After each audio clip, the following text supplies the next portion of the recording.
નમસ્તે, હું અતુલ દવે. મિત્રો, રાજ્ય સરકારે હમણાં જ પાટીદાર અનામત આંદોલન સમયે પાટીદાર સમાજના યુવાનો પર જે કેસો થયા હતા એમાંથી 98% કેસો પાછા ખેંચી લીધા છે. એમાં નાના મોટા વાહનોના તોડફોડના કે એ કેસ તો હતા જ, પરંતુ રાજદ્રોહ જેવા ગંભીર જે કેસો હતા એ પણ સરકારે પાછા ખેંચ્યા છે. આ બાબતે મારો કોઈ પણ વિરોધ નથી.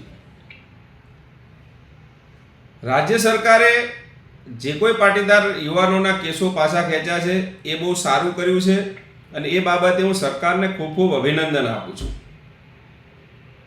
અને એ યુવાનો પાટીદાર સમાજના જે કોર્ટના ધક્કા ખાતા હતા અને લટકતી તલવાર લઈને ટેન્શનમાં રહેતા હતા એમનું ટેન્શન પણ દૂર થયું છે.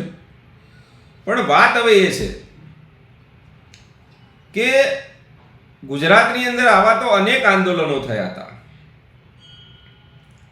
એ આંદોલનો સમયે પણ અથવા તો કોઈ ફિલ્મના વિરોધ સમયે, સપોઝ કરણી સેના હતી ત્યારે અમુક ફિલ્મોનો વિરોધ હતો, અમુક એ સિવાયના ન્યાય માટેના લડત હતી એમાં આંદોલનો થયા હતા. તો એ સમયે પણ ઘણા લોકો ઉપર કેસો થયા છે. તો પછી એ સમાજ કે એ યુવાનો ઉપરના જે કેસો છે એ પાછા કેમ ખેંચવામાં નથી આવ્યા?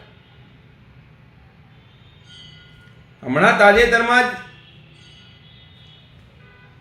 વિછિયા ખાતે ઠાકોર અને કોળી સમાજનું મહાસંમેલનનું આયોજન હતું. એમાં પણ સવિશેષ આ મુદ્દો હતો કે ભાઈ અમારા સમાજના યુવાનો ઉપર જે કેસો થયા છે એ કેસો પણ પાછા ખેંચવામાં આવે. ઠાકોર સમાજ અને કોળી સમાજના યુવાનો ઉપર જે કેસો થયા છે એ પાછા ખેંચવામાં આવે. એમની માગણી બિલકુલ વ્યાજબી છે અને એમની આ માગણી સત્વરે પૂરી કરવામાં આવે એવી હું ગુજરાત સરકારને વિનંતી કરું છું.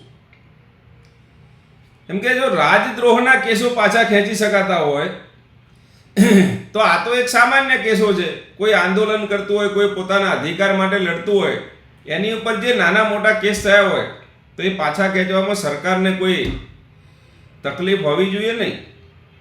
આ સિવાય પણ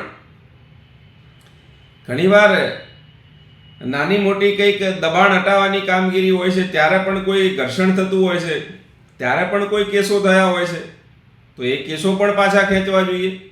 મૂળ વાત એ છે કે સરકારે જે પોતે સંજ્ઞાન લઈને જે કેસો કર્યા છે જે તે આંદોલનની માગણીના સંદર્ભમાં, એ તમામ કેસો પાછા જ ખેંચી લેવા જોઈએ. આમાં શું આવો બધો વટનો સવાલ હોય ભાઈ?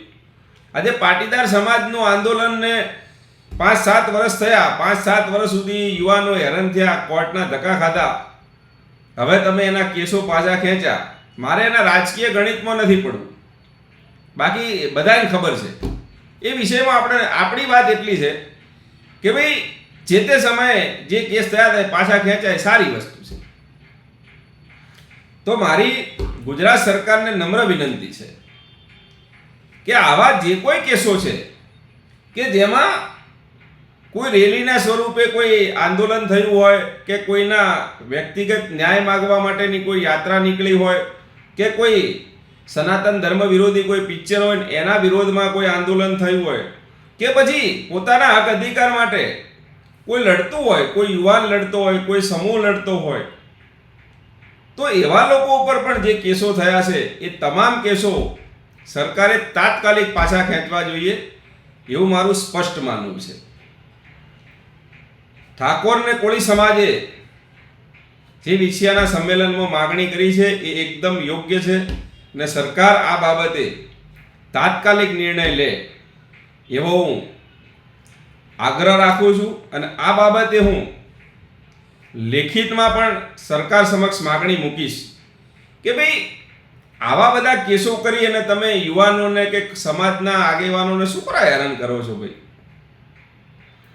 નાના નાના કેસો કરવાથી આખરે તો છેલ્લે તો એમાં તો લોકો માનો કે કોર્ટના ધક્કા ખાય છે, ડિપાર્ટમેન્ટ હેરાન થાય છે, સમય શક્તિ ને નાણાંનો વ્યય થાય છે, આખરે છેવટે સરકારને મળે છે શું આમાં?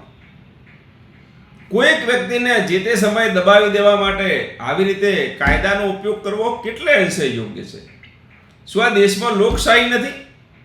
લોકશાહી સ્વરૂપે અગર કોઈને અન્યાય થયો છે તો એ માણસ એના ન્યાય માટે લડે તો એમાં એના વિરુદ્ધ કેસ શેનો કરી દેવાનો ભાઈ? એટલે આ વસ્તુ જ બંધ થવી જોઈએ, જેથી કરી અને આવા કેસો પણ ન થાય. હા, એમના દ્વારા કોઈ એવી પરિસ્થિતિ પેદા થઈ હોય કે ભાઈ કોઈ એવું ઘર્ષણ કરવામાં આવ્યું હોય તો ઠીક વાત છે, કે કોઈ એવો અણબનાવ બન્યો હોય. અહીં તો એક સામાન્ય વાતમાં રેલી કાઢી અમુક 4 જણ ઉપર ફરિયાદ કરી દો, આમ કર્યું એટલે ફરિયાદ. એટલે આ બધું ન હોવું જોઈએ.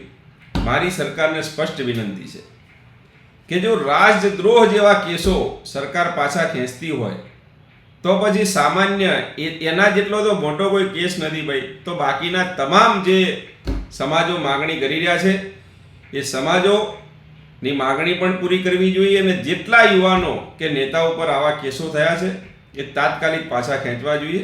હું આ તમામ લોકોની જે માગણી છે કેસો પાછા ખેંચવાની, એ માગણી સાથે પૂર્ણ સહમત છું અને હું એમની સાથે છું. જે રીતે સરકારે પાટીદાર સમાજના યુવાનો ઉપરના કેસો પાછા ખેંચ્યા, એ જ રીતે સરકાર બાકીના તમામ સમાજના યુવાનો ઉપર કે નેતાઓ ઉપરના કેસો પાછા ખેંચે એવી નમ્ર વિનંતી કરું છું. નમસ્તે.